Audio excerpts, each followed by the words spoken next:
예를 들어 100개의 물건이 나와서 그 100개의 물건이 거래가 돼야지 가격이 뛰는 게 아니에요. 100개의 물건 중에서 5개만 거래되면은 90개의 물건이 없어져. 올라가거나. 안 팔어. 맞아요. 왜냐면 이제 조금만 지나잖아요. 그러면 이 다주택자 중과 유예가 1년이 아닌 끝났다고 다들 알 거예요. 맞아요. 그러면 갑자기 사람들이 왜 내가 지금 급하게 팔어? 그 종부세 얼마나 된다고? 그죠? 종부세도 낮아진다는데? 그러니까 안 팔아버린단 말이에요.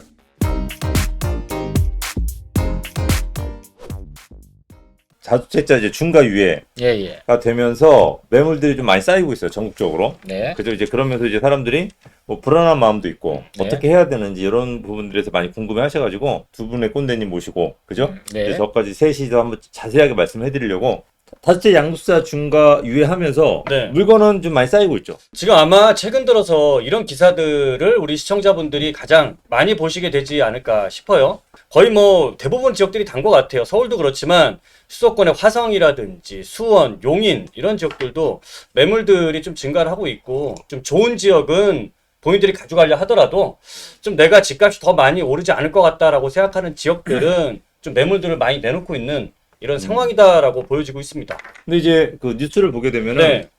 우리가 똘똘한 채라고 하는 뭐 서울 음. 강남이나 서울에 있는 요지들도 매물들이 10% 12% 정도가 늘어난 게 나오거든요. 네, 그렇죠. 네. 근데 이게 지금 저는 좀 단기적으로 음. 매물들이 지금 시점은 많이 나올 수 있다라고 보는 거는 이게 우리 6월 기준으로 이게 뭐 전체라고 볼 수는 없는데 이런 수요가 강남의 중심권에서도 좀 나올 수 있다라고 생각을 해요. 왜냐하면 6월달 기준으로 이제 보유세 부분도 네. 반영이 되다 보니까 그러면 강남에 물건이 쌓이는 이유가 네. 다주택자 중과 유예보다는 보유세 기준일 네, 때문에 많이 나온다고 생각하세요? 네, 그 부분들 그렇게 생각하시나요? 6월 네. 1일까지 이전에는 중심지를 중심으로 해서 매물이 좀 증가될 수 있다. 종부세 때문에. 그렇죠. 예. 그다음에 6월 1일이 지나고 나면은 이제 양도세 때문에 매물이 내년 5월 달까지가 한시니까 당장 급하게 매도할 이유가 사라지는 거잖아요. 네네. 그러니까 좀 기다려보면서 눈치 작전이 되다가 이제 시간에 쫓겨서 내년 5월에 임박해지는 내년 1월부터 한 3월 달까지는 매물이 증가될 거고 매수 입장에서도 보게 되면은 좀 더 기다리면은 시간에 쫓긴 매물들이 좀 증가되지 않을까라는 기대감 때문에 지금은 당장 사지 않고 그러니까 매물이 자꾸 적체가 되고 있는 현상들이 나타나고 있는 거죠. 그러니까 이제 물건이 쌓이니까 좀 싸게 사고 싶어 할 거 아니에요. 그렇죠. 이제 이런 격차가 벌어지면서 거래가 안 되는 것 같아요. 그렇죠. 이제 그런 현상이 전체적으로 좀 벌어지고 있는 것 같습니다. 저는 지금 거래가 이제 안 되는 현상 중에서 제가 보는 건 한 두 가지거든요. 네. 한 가지는 지금 말씀하셨어요. 어차피 좀 지금 살려고 하는 사람들이 매수를 좋은 지역에 있는 지역의 급매물을 기다리는 부분하고 또 한 가지는 아무래도 이제 대출 부분이 가장 좀 크지 않을까 싶어요. 네. 지금 뭐 다주택자들이 신규 매수를 들어가더라도 취득세 부담 때문에 사실 쉽게 들어갈 수 있는 상황은 아니거든요. 네. 근데 이제 그러다 보니까 우리가 작년도 같은 경우에는 거의 무주택자라든지 그 다음에 1주택자 분들이 갈아타기를 하기 위한 이런 거래들이 좀 그러니까 실수요자 중심으로 움직였는데 이분들이 대출이 작년 10월 이후부터 딱 끊기다 보니까 지금 거래 침체는 저는 그런 한 두 가지 정도로 그래서 보고 있습니다. 다주택자 중과 유예가 지금 5월부터 시작을 했지만 일단 1년 한시지만 이게 1년 있다가 또 다시 또 유예될 가능성이 거의 높잖아요. 굉장히. 저도 그렇게 봅니다. 그죠? 네. 그러다가 이제 한 2, 3년 지나면 이제 폐지되는 식으로 네. 간다라고 이제 보여지기 때문에 우리 많은 분들이 한 1년이라고 하는 시간을 한시적으로 두고서 빨리 사거나 빨리 팔거나 할 이유는 전혀 없다. 아까 우리 권군대님께서 내년 5월에 이제 1년 끝난다. 라고 이제 그걸 들으시고서 뭐 어떤 빨리 제스처를 뭐 취하려고 생각하시는 분이 계실까봐 혹시. 아, 근데 1년에 네. 끝난다는 얘기가 네. 아니라 지금 현재로는 1년이라는 게 확정적이고 이게 연장이 되거나 유예가 될지는 시장에서는 아직까지는 좀 미지수, 물음표가 찍혀 있는 상황이니까 내년 4월 달이 임박해지게 되면 그때 다시 유예 얘기가 나올 거란 말이에요. 그러니까 그 전까지는 사람들이 1년 한도 내에서 어떤 행동을 할지를 판단해야 되기 때문에 이래서 3월 달에 매물이 좀 나올 거라고 예상하는 거죠. 어쨌든 이 방송을 보시는 분들은 전문가들의 한 90% 이상은 다 없어진다고 봐요. 저도 그렇게 예, 그러니까 이제 1년이라고 한시라고 생각하지 마시고 다주택자 중과는 이제 거의 끝났다. 이제 더 이상 있지 않고 이제 여기서 이제 종부세나 취득세가 얼마나 낮아질까 이거에 대한 이제 승부가 그죠? 이거에 대한 예측이 남아 있는 거지. 그러니까 이 정부의 기조가 거래는 활발하게 자유롭게 대신에 세금은 거두자 이런 개념이기 때문에 거래를 활발하게 하기 위해서는 1차 관문이 양도세 중과 배제 또는 해제, 네. 기본 세율로 돌아가자 네. 요거거든요. 예. 그렇죠. 그다음에 2차가 이제 취득세 감면 이런 얘기가 나올 수밖에 없는 네. 거죠. 자, 그래서 이제 다주택자 중과 유예 때문에 이제 매물이 쌓여요. 네, 그러면서 당연히 이제 그러면 금액도 가격도 좀 시세도 조금 조정이 됐어요. 네, 그죠? 뭐 강남도 좀 조정이 됐고, 그렇죠. 뭐 송파도 가격이 좀 많이 좀 신고가보다 훨씬 더 낮은 금액 매물 나왔고, 네, 뭐 경기도 인천은 말할 것도 없고요. 네. 그래서 좀 전반적으로 좀 금액이 조정되는 시기인데, 네. 그러면 이렇게 물건이 쌓이면서 결국 이제 가격이 이제 앞으로 잡히게 될까요? 조정을 받겠죠, 당연히. 네네. 매물이 쌓이면 이게 매물의 장사가 없고 공급의 장사가 없다는 얘기처럼 매물이 쌓이게 되면 가격은 조정을 받아요. 근데 그 조정의 폭이 그냥 보합 수준이냐, 조정 수준이냐, 또 하락 수준이냐 정도의 차이가 있을 수밖에 없잖아요. 요거는 이제 지역별로 차이가 날 수가 있고요.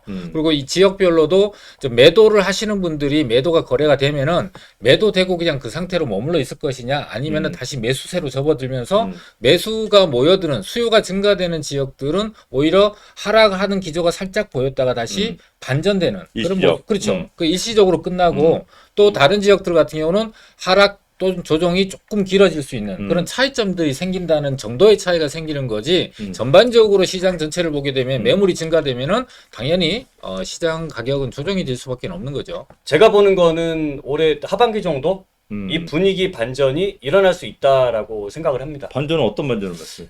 이 분위기가 지금은 사실상 뭐 매수를 막 들어가는 상황은 아니잖아요. 네. 근데 이제 이 분위기가 점차적으로 매수로 돌아갈 수 있다라고 저는 보는 거죠. 그걸 좀 반전이라고 생각을 한 거고. 아, 그러니까 이제 가격이 올 하반기까지는 계속 조정이 돼서 좀 떨어지다가 네. 하반기에 다시 오르는 그런 현상이 네. 벌어질 거다. 네. 아, 그래요? 네. 저는 좀 다르게 봐요. 네. 그 내년 3월 달까지가 아마 하락 그러니까 조정되는 게 정점이고 네. 3월 달이 지나서 4월 달 접어들면서 다시 상승하는 기조로 될 것 같아요. 이유는요? 앞서 말씀드렸다시피 일단은 1년이라는 확정돼 있는 유예 기간이라는 게 임박해지잖아요. 네. 그럼 좀 기다렸다가 좀 추이를 지켜보고 이제 막 정권이 시작되고 새로운 정책들이 나올 건데 아직까지 이렇게 하겠습니다, 저렇게 하겠습니다 했는데 실제적으로 양도세 중과 배제 빼고는 실제로 실행되는 것들이 많지 않아요, 생각보다. 그리고 거래가 활성화되는 게 양도세 배제만으로 거래가 활성되기보다는 취득세 감면이 어떻게 되는지도 지켜봐야 되고 또 보유세도 뭐 현실화율이 100%인데 95%, 90%대로 낮추겠다고 하는데 이거 실제로 되는지 이런 추이를 지켜보면서 사람들이 대응하기 위해서 당분간은 거래가 그렇게 활발하게 진행되지 않을 거다. 그런데 그 사이에 매물은 계속 쌓여갈 거 아니에요. 네네. 사는 사람이 없고 매물은 나올 거고 그죠. 또 시간이 임박해 있으니까 한정돼 있으니까 이 기간 안에 매도를 해야 되나라는 고민이 점점점 깊어지는 상황이 내년 3월 달까지.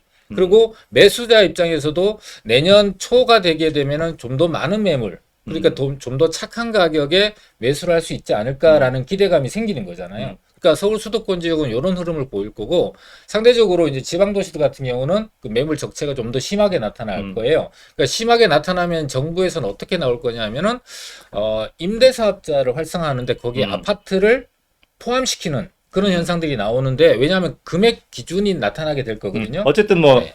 두 분 꼰대님 생각은 하반기까지는 계속 매물이 쌓일 거라는 거잖아요. 하반기 이후까지. 예, 네. 하반기 이후까지는. 네. 근데 이제 저는 그거 조금 생각이 달라요. 네. 그러니까 아까 우리가 잠깐 얘기할 때도 제가 미리 말씀드렸지만은 아 이게 정부라고 하는 것도 일종의 기업이라고 보면 돼요. 그럼 기업이라고 하는 데는 수익이 나야 되거든요. 그래야 운영을 할 수가 있잖아요. 살림을 할 수. 네, 살림을 할 수가 있잖아요. 네. 근데 이 부동산이 정말 큰 세수예요. 그렇죠. 근데 이전 정부는 양도세를 올린다든지 보유세를 올려서 수입을 늘려가지고 네. 그걸 운영을 했단 말이에요. 그렇죠. 그죠? 그 세수가 굉장히 많이 늘어났잖아요. 53조 늘었어요. 예. 근데 이번 정부는 어쨌든 보유세도 조금 좀 조정할 생각이 있는 거고, 네. 그죠? 그다음에 양도세도 지금 낮추는 거잖아요. 네. 그러면 수입이 줄어든단 말이에요. 그렇죠. 거기다가 이제 거래가 안 되게 되면 취득세를 또 하는 지방세도 줄잖아요. 그렇죠. 이런 부분들 때문에 결국은 거래를 활성화시키려고 서두를 수밖에 없다고 봐요. 네. 그래서 저는 아 이게 아마 오래 가지 않을 거다. 네. 그러니까 이번 지방선거 끝나고 나서는 더 이상 굳이 눈치 보기를 할 이유가 정부도 없어요. 네. 그렇다고 한다면 세수를 늘리기 위해서 특히 올 하반기 이전에 네. 세수를 늘리기 위해서 저는 아마 여름 지나서 가을 정도가 되면은 좀 거래 활성화에 대한 부분들을 굉장히 많이 풀어주지 않을까. 그래서 이제 첫 번째 이제 취득세 부분이 굉장히 2주택, 3주택이 높잖아요. 네. 근데 이제 갈아타기 하는 부분들에 대한 거 취득세는 약간 지금 낮춰놓은 상태잖아요. 그렇죠. 요거 이제 하나씩 밟으면서 취득세 부분에 대한 조정, 물론 국회하고 어떤 부분이 있지만 분명히 취득세 부분 그다음에 대출 부분도 이제 아마 바로 건드리지 않을까. 선거 끝나고 나서 6월달에 이제 대출 부분 그다음에 뭐 이런 여러 가지 또 뭐가 있죠? 취득세, 대출, 또 임대사업자, 임대사업자 활성화에 대한 부분도 바로 풀어주지 않을까. 네. 이런 부분들이 좀 빨리 활성화돼서 아마 하반기보다 그 훨씬 더 이전에 네. 굉장히 하나씩 이제 풀어줘서 이제 거래 활성화를 이제 만들려고 하지 않을까라는 그런 생각이 조금 듭니다. 저는 조금 다른 게요. 뭐 전체적인 기조나 방향은 이제 이 김건대님의 생각에 동의를 해요. 근데 이게 시차 조절이 좀 필요한 게 이 정부가 아까 기업이라 그랬잖아요. 네. 기업이고 수익이 발생하는데 수익이 이제 세원이거든요. 네. 근데 올해 예산은 작년 말에 이미 확정이 돼 있는 상황이에요. 그러면은 올해의 정책 변화가 내년에 이제 예산을 이제 편성하는데 영향을 줄 수밖에 없기 때문에 급하지 않다. 두 번째로 지금 전체 시장이 사람들이 생각하는 게 부동산 가격이 너무 높다라는 인식들이 좀 더 강합니다.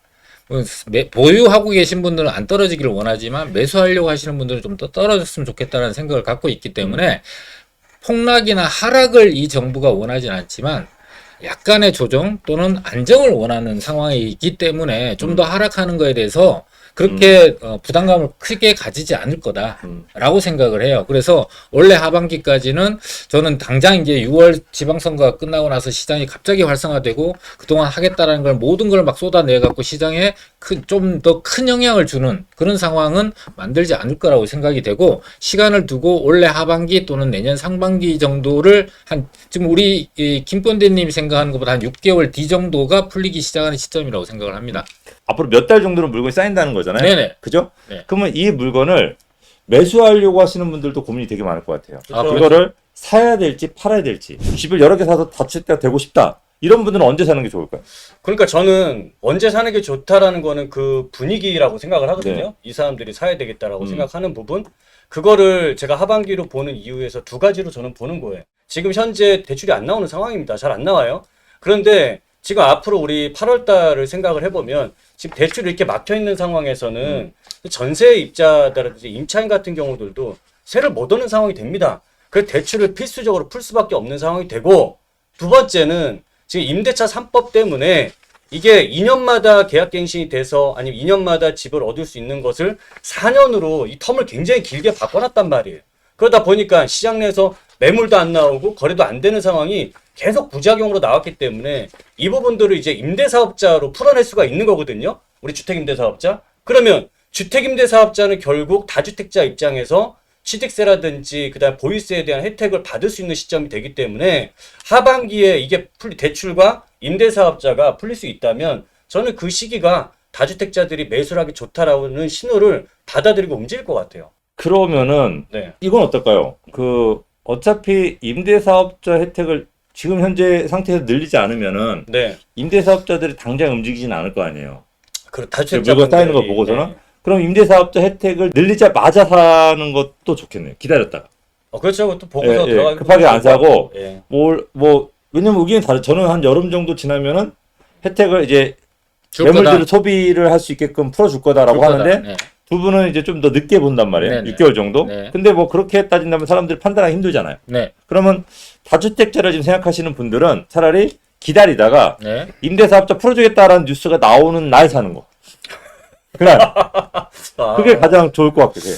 야, 그죠? 취득세를 완화해주는 시점도 나쁘지 않죠. 취득세 완화? 네. 이제 그 시점도 있는데 취득세 완화는 조금 더 뒤일 것 같아요. 네. 왜냐면 그래요? 국회 때문에 네네. 이게 서울은 공급이 부족하니까 맞아요. 물건이 뭐 쌓이더라도 가격이 많이 안 떨어지지만 지방 같은 경우는 가격이 폭락하게 되면 정말로 큰 일이 타격이 터질 수 크죠. 있거든요. 네네네. 타격이 크기 때문에 그러니까 매물 적체가 심하게 나타나는 지역은 지방일 수밖에 없어요. 네. 그럼 지방이라는 시장이 이제 가격 조정이 좀 크게 받게 되면 시장의 타격이나 경제적으로 돌아가는 원동력이 좀 상실이 되는 상황이 되니까 네. 임대사업자를 활성화하는데 거기 아파트를 이제 지금은 배제하고 있잖아요. 포함시킬 거예요. 그러면 이제 예를 들면 6억이야 라는 가격대를 하면 서울에 6억대 이하 아파트 없잖아요. 그러니까 서울에서는 매수가 일어나지 않는 데 비해서 많은 매물이 적체되어 있는 매물이 소진이 되려면 임대사업자를 활성화해서 아파트를 이제 등록하게 해주면 지방에 적체되어 있던 매물이 소진이 되면서 정상화될 수 있기 때문에 거래의 정상화가 이루어질 수 있는 거죠. 아까 다른 분도 이런 얘기를 하더라고요. 지방의 아파트가 좀 투자 가치 없지 않냐? 음. 좀 위험하지 않냐? 리스크가 있지 않을까? 그렇죠. 물건 이렇게 쌓이는데 거기 가서 임대사업자를 내야 되나? 뭐 이런 부분들이랑 고민도 한단 말이에요. 근데 이거는 우리 김건대님이 예전에 네. 그 인플레이션에 관련된 네. 영상을 올려줬던 거에 답이 나와 있어요. 지금 이제 예를 들면은 이제 그 지방에 있는 아파트들을 실제로 새롭게 짓는데 예전에 지금 새 아파트가 2, 3억 정도 하는 지역들 꽤 많거든요. 근데 지금 땅값 오르고 인건비 오르고 원자재 가격 오른 상태에서 2, 3억의 원가로 만들어낼 수 없다면 그 아파트가 2, 3억에서 3, 4억 정도 오르는 거는 그렇게 어렵다고 보지 않거든요. 근데 그 지역이 보면은 가격 상승률에 대한 기대치가 높지 않다 보니까 전세 가격이 굉장히 높아요. 그럼 투자 자금은 적고 또 실제 투자금 대비 수익률은 나올 수 있기 때문에 서울 수도권의 많은 자본들이 지방으로 내려가서 적체돼 있는 매물을 싼 가격에 쇼핑하듯이 또 임대사업자 등록을 아파트를 해준다라고 하면은 지방에 6억 이하의 아파트들이 집중돼 있으니까 서울 수도권에서는 살 수 없는 아파트들을 지방 가서 살 수 있으니까 얼마나 좋은 기회예요. 그러니까 그런 쪽으로 매물이 소진이 될 가능성이 높죠. 제가 생각하는 건 좀 우리 권건대님하고는 약간 반대일 수도 있습니다. 우리 지금까지의 서울과 수도권 시장을 보면 할 수 있는 규제를 다 해놨어. 집을 사고 팔지 못하게 할 수 있는 건 다 해놨어. 다 꽉꽉 아주 꽉 묶어놨단 말이에요. 반면 지방 쪽은 그거 하기 굉장히 좀 수월했습니다. 규제가 없었기 때문에. 그래서 사람들이 이 풍선 효과로 지방 쪽으로 많이 수요가 움직일 수밖에 없었던 상황인데 반대로 서울 안에 꽉 묶고 있던 이 압력을 받고 있던 게 뻥 하고 열렸어. 그럼 이제 같이 열려있는 상황이다라고 한다면 굳이 사람들이 서울에서 돈 싸들고 지방까지 갈까라고 싶은 생각이 들거든요. 네. 이 안에도 굉장히 좋은 적들도 많고 재건축이나 그 부분을 분명히 공군대님이 얘기를 했어요. 네. 그러니까 지방의 아파트가 어떻게 보면 서울보다 더 안전할 수도 있다라는 부분을 얘기한 거거든요. 네. 그러니까 그러니까 우리 이군대님 알면서 이제 얘기를 했지만 네. 뭐 지방에 예를 들어 2억짜리 아파트가 있어요. 그죠? 그쵸. 근데 2억짜리 아파트가 인플레이션이 발생해서 3억 이하로 지을 수가 없는 거야. 그렇겠네. 근데 공급이 지금 충분히 있다 보니까 네. 더 이상 공급을 3억짜리 안 짓는 거죠. 2억짜리면 소진이 되는 거지. 근데 2억짜리가 전세가 1억 8천이에요. 그럼 2천이면 사잖아요. 그렇죠. 근데 이게 임대사업자를 내더라도 4년이면 전세를 2억 이상 올릴 수 있거든요. 네. 그럼 4년 있다가 내 돈 회수할 수 있어요. 네. 근데 이 아파트는 공급이 이제 새 아파트가 언제까지 안 지을 수는 없잖아요. 5년, 6년 지나면 새 아파트 공급하기 시작하는데 그때 가격은 3억이라는 얘기예요. 그러면 2억짜리 새 아파트가 3억짜리 새 아파트가 소진되는 순간에 얼마로 갈까? 4억이 되죠. 바로 3억으로 뛴다는 얘기예요. 네. 그러면 1억이라고 하는 상승이 확정된 거잖아요. 그렇죠. 물론 이제 그렇다면 뭐 일본처럼 한 명도 사람이 살지 않는 그런 마을, 뭐 사람이 빠져나오는 지역은 절대 안 되고 네네. 수요가 꾸준한 지역, 주변에 일자리가 있는 지역이라고 한다면 이 2억짜리 아파트는 언젠간 3억이 되는 거예요. 이건 확정이란 말이에요. 그게 이제 최소 못해도 우리가 보는 거나 한 6, 7년이고 네. 아무리 길어도 10년 안에는 무조건 3억은 되기 때문에 내가 2천만 원 투자하고 10년 안에 1억이라는 돈이 확정이 되는 거지. 그러니까 이런 거라고 한다면 저는 그것도 굉장히 안전한 투자라고 생각하기 때문에 임대사업자에 대한 혜택이 풀어주게 되면 이거를 놓치지 않고 저는 아파트를 매수하는 것도 굉장히 좋은 투자라고 생각해요. 이게 지방 도시들 중에서 기준을 좀 잡으면은 전제가 인구가 2, 30만 명 이상 도시, 중소도시 네. 이상이면은 괜찮다. 서울만 정답이라고 하시는 전문가들도 많고 유튜버도 많고 그렇잖아요. 네. 근데 저는 그렇게 생각하지 않아요. 물론 서울이 좋긴 하지만 정말로 없으신 분들, 요즘 서울에 빌라 투자 하나 하려면 새끼고 사면 아무리 못해도 2억 있어야 되잖아요. 네네. 근데 그런 거 그렇게 없으신 분들 같은 경우는 충분히 1억 가지고도 지방 가서 네. 뭐 5채 임대사업자를 5채 아파트 살 수 있잖아요. 그럼 그런 분들 같은 경우는 5억은 딱 벌어놓고 가는 거잖아요. 다 임대사업자를 아파트를 포함시켜줘야 되는 네, 거예요. 포함시켜 되게 그렇죠. 아직은 예, 이게 불투명하다 보니까 지금 이제 임대사업자 등록돼 있는 물건 중에서 90%는 비아파트예요. 네. 그러니까 시장에서 원하는 거는 아파트 임대 물건을 원하는데 아파트 등록을 안 해주고 있으니까 시장에서 원하는 주택 공급이 안 되는 거야. 그러면은 비아파트 같은 경우는 대부분 다 실거주보다는 물론 이제 서울의 절반의 인구도 아파트에 안 살지만은 대부분의 투자자들이 소형 부동산을 투자할 때는 전세 끼고 임대를 끼고 투자를 한단 말이에요. 그러니까 이제 소형 부동산의 임대 물건들은 시장에 충분히 공급될 수 있는 여건이 되는데 반대로 원하는 아파트는 공급이 부족한 상황이 계속 이어질 수밖에 없으면은 시장의 가격을 주도하는 건 아파트잖아요. 그렇죠? 그렇게 영향을 줄 수밖에 없기 때문에 정부는 아파트의 일정 부분 그러니까 구간을 정해서 임대사업자를 등록할 수 있는 상황으로 갈 수 있는 여건들이 더욱더 조성이 된다 이렇게 보시면 될 것 같아요. 그리고 이제 이꾼님 말씀대로 네. 자금 여력이 되시는 분들은 네. 저는 무조건 서울에 빌라를 사는 거 좋다고 생각해요. 네. 혜택이 좋아지죠. 왜냐면 이게 재건축을 풀어주는 게 쉽지 않아요. 일기 신도시 지금 뭐 풀어준다 어쩐다 하지만 지금 계속 반대 부딪히고 난간에 부딪히고 말도 많고 탈도 그렇죠. 많고. 근데 서울의 공급은 부족하고. 맞아요. 그러면 재개발을 결국 서두를 수밖에 없고. 네. 그럼 재개발이 서둘러서 재개발을 많이 해서 재개발을 사면 좋은데 이미 재개발로 소문난 지역, 할 만한 지역은 다 뛰었잖아요. 그러면 우리는 또 싸게 사고 싶잖아. 그렇죠. 그러면 그런 지역을 지금 재개발되는 지역이 아닌 5년, 6년 있다가 재개발될 지역을 사는 거고. 그렇죠. 그럼 5년, 6년 있다 묻어놔야 되잖아요. 네. 그럼 그러려면 임대사업자를 내는 게 가장 현명하잖아요. 최고죠. 예, 그래서 임대사업자 혜택을 주는 순간에 아마 이런 투자가 더 많이 좀 광범위하게 많이 벌어지지 않을까.